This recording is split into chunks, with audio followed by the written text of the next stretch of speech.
Welcome to our continuing series, Fine Poetry. Poems today, and Bradstreet, Part 1. Contemplations. Some time now passed in the autumnal tide, when Phoebus wanted but 1 hour to bed.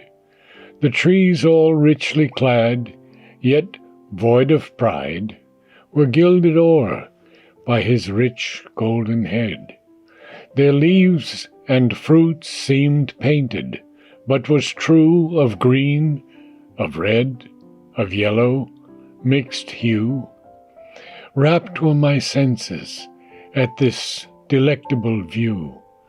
I wist not to wish, yet sure thought I, if so much excellence abide below, how excellent is he that dwells on high, whose power and beauty by his works we know. Sure he is goodness, wisdom, glory, light, that hath this underworld so richly dight. More heaven than earth was here, no winter and no night. Then on a stately oak I cast mine eye, whose ruffling top the clouds seemed to aspire. How long since thou wast in thine infancy? Thy strength and stature more thy years admire. Hath 100 winters passed since thou wast born, or 1,000 since thou breakest thy shell of horn? If so, all these as naught eternity doth scorn. Then higher on the glistering sun I gazed, whose beams was shaded by the leafy tree. The more I looked, the more I grew amazed, and softly said, what glories like to thee? Soul of this world, this universe's eye, no wonder some made thee a deity. Had I not better known, alas, the same had I.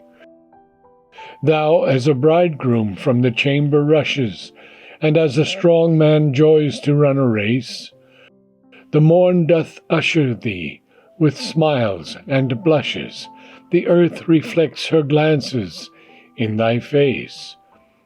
Birds, insects, animals with vegetative, thy heat from death and dullness doth revive, and in the darksome womb of fruitful nature dive.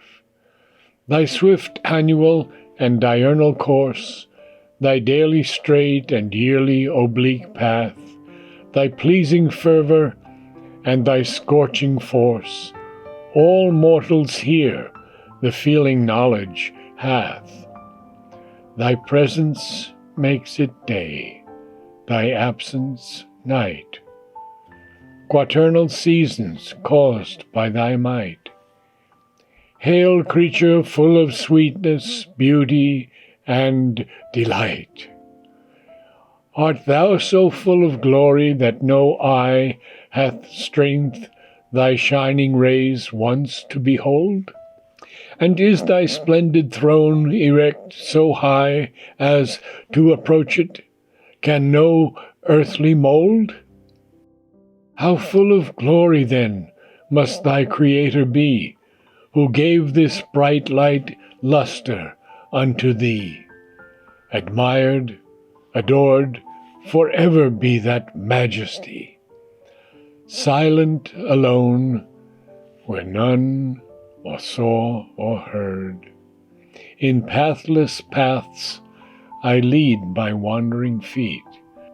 My humble eyes to lofty skies I reared, to sing some song my mazed mused thought meet. My great Creator I would magnify, that nature had thus decked liberally, but And again, my imbecility. I heard the merry grasshopper then sing, the black-clad cricket bear a second part.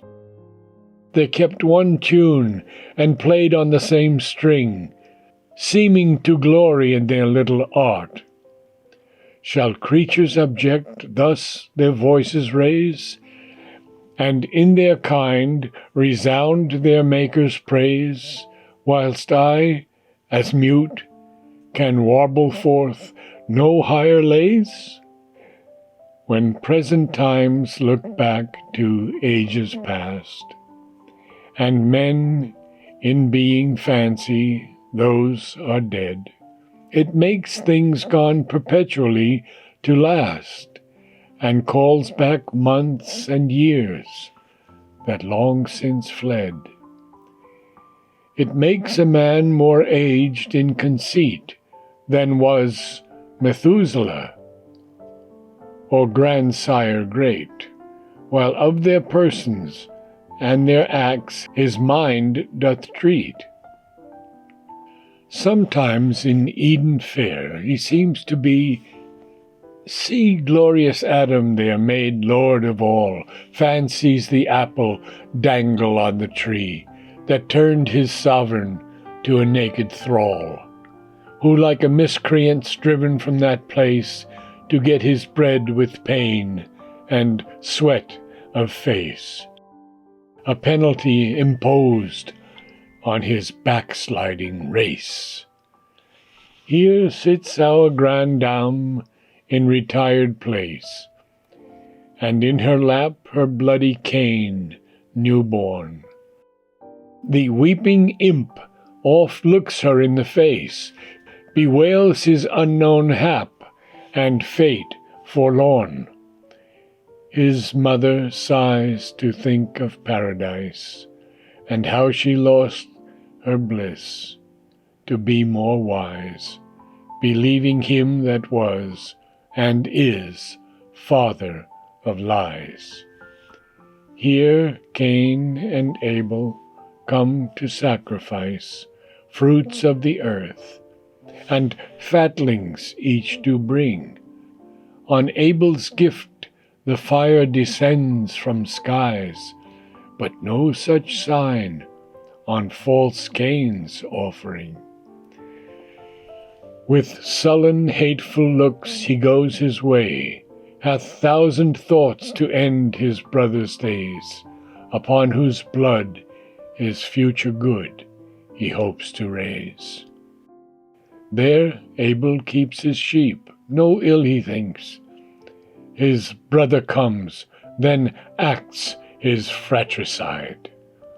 The virgin earth of blood her first draught drinks, but since that time she often hath been cloyed.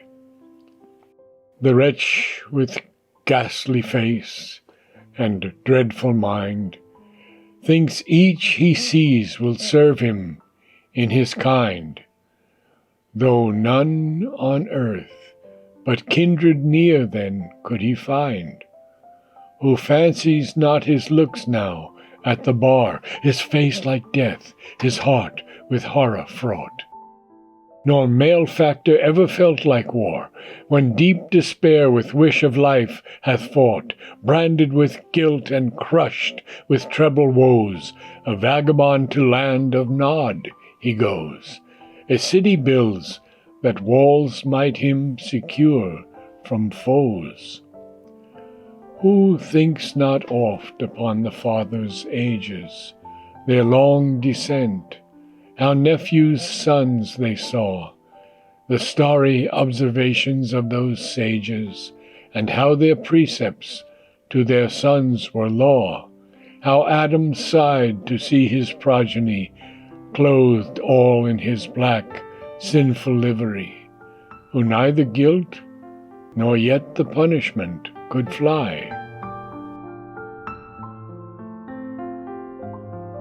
To be continued. Namaste.